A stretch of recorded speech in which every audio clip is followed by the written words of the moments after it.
بخاری شریف کی حدیث پاک ہے، نبی پاک صلی اللہ علیہ وسلم کی بارگاہ میں ایک بندہ آ گیا اور آگے کہنے لگا یا رسول اللہ میں ہلاک ہو گیا، میں ہلاک ہو گیا۔ حضور نے پوچھا کیا ہوا؟ اس نے کہا یا رسول اللہ میں روزے کی حالت میں اپنی بیوی کے پاس چلا گیا، روزے کی حالت میں بیوی کے پاس چلا گیا، میں ہلاک ہو گیا۔ اچھا اگر کوئی آج کل کے مولوی صاحب ہوتے اور کوئی بندہ آتا کہ مولوی صاحب میں ہلاک ہو گیا، مولانا کیا کہیں گے؟ بھئی کیا ہوا؟ مولانا صاحب میں روزے کی حالت میں بیوی کے پاس چلا گیا۔ مولانا صاحب کہیں گے ٹھیک ہے اس کا کفارہ ادا کر دو۔ کفارہ کیا ہے؟ ایک غلام آزاد کر دو۔ مولانا صاحب میں تو غلام آزاد ہی نہیں کر سکتا، میں تو خود غلام فقیر۔ اچھا چلو پھر ایسا کرو کہ 60 روزے رکھو کٹھے۔ یہی قرآن حدیث کا فیصلہ ہے نا، یا ایک غلام آزاد کرو یا پھر 60 روزے رکھو، اور وہ بھی کٹھے۔ ایک روزہ بھی اگر درمیان میں سے چھوٹ گیا تو دوبارہ سے 60 روزے رکھو، ورنہ کفارہ ادا نہیں ہوگا۔ مولانا صاحب میرے میں تو اتنی طاقت ہی نہیں ہے کہ میں 60 روزے رکھوں، میرے میں تو اتنی طاقت ہی نہیں ہے۔ یا وہ پھر یہ کہے گا کہ مولانا آپ مجھے فرما رہی ہیں کہ 60 روزے رکھو، ایک روزے کا حال تو آپ نے دیکھ لیا، آپ مجھے 60 روزے فرما رہی ہیں، ایک روزے میں نے کیا کیا؟ اب مولانا صاحب کیا کہیں گے؟ وہ کہیں گے اچھا پھر اگر 60 روزے بھی نہیں رکھ سکتے تو پھر تیسری شرط کیا ہے؟ 60 مسکینوں کو کھانا کھلاؤ۔ 60 مسکینوں، مولانا صاحب میں 60 مسکینوں کو کھانا بھی نہیں کھلا سکتا، میں تو خود مسکین ہوں۔ مولانا صاحب کیا کہیں گے بتائیے؟ ہاں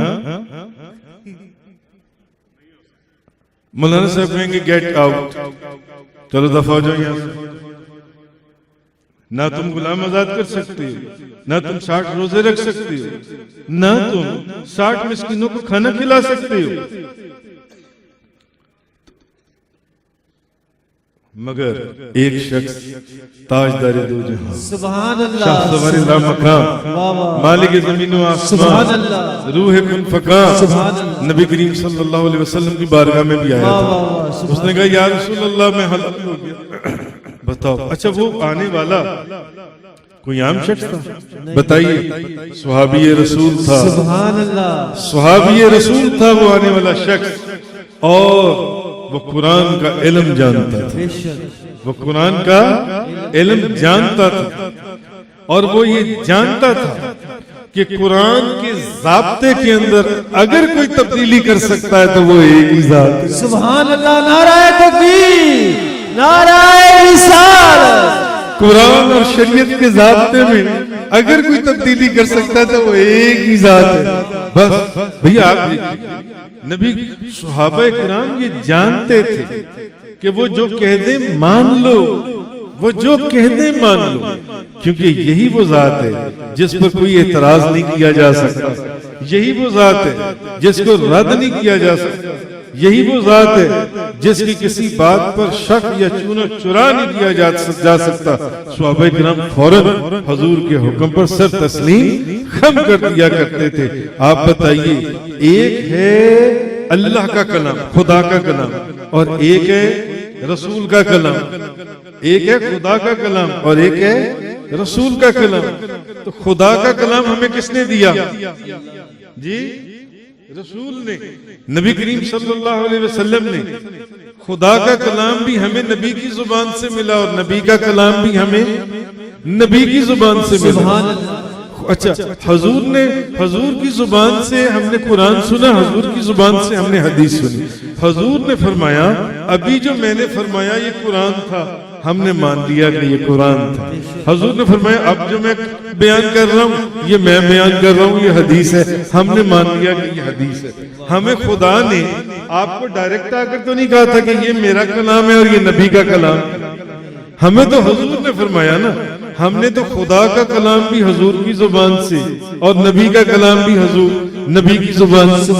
تو صحابہ کرام میں سے کسی کو جرت تھی کہ کہ نبی کریم صلی اللہ علیہ وسلم کی کسی بات پر شک اور چون و چرا نہیں، وہ جانتے تھے یہی ہیں جن کی کسی بات پر اعتراض نہیں کیا جا سکتا، جو جیسے کہہ دیں بس ویسے ہی مان لو، کیونکہ قرآن یہ کہہ رہا ہے فَلَا وَرَبِّكَ لَا يُؤْمِنُونَ حَتَّى يُحَكِّمُوكَ فِي مَا شَجَرَ بَيْنَهُمْ ثُمَّ لَا يَجِدُوا فِي أَنفُسِهِمْ حَرَجًا مِمَّا قَضَيْتَ وَيُسَلِّمُوا تَسْلِيمًا۔ سبحان اللہ، سبحان اللہ۔ اپنے دل کے اندر تصور بھی نہ کرنا، جو کہہ دیں اس بات کے پر سر تسلیم خم کر دو، مان جاؤ۔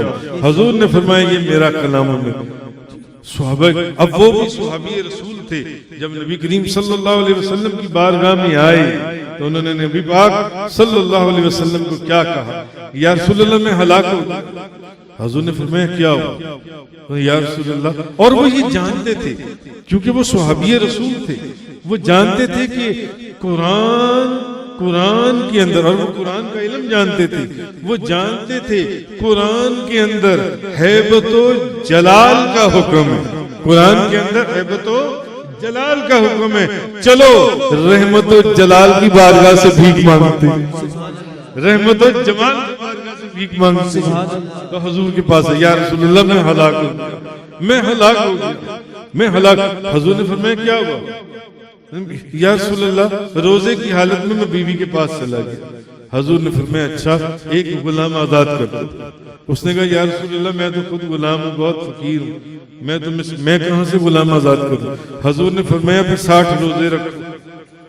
یا رسول اللہ میرے میں تو 60 روزے رکھنے کی طاقت ہی نہیں ہے۔ حضور نے فرمایا پھر 60 مسکینوں کو کھانا کھلا دو، مدینے کے 60 مسکینوں کو کھانا کھلاؤ۔ ان کا یا رسول اللہ میرے سے زیادہ مسکین کون ہوگا؟ میرے سے زیادہ مسکین کون ہوگا؟ حضور نے فرمایا اچھا بیٹھ جاؤ۔ حضور نے فرمایا بیٹھ جاؤ۔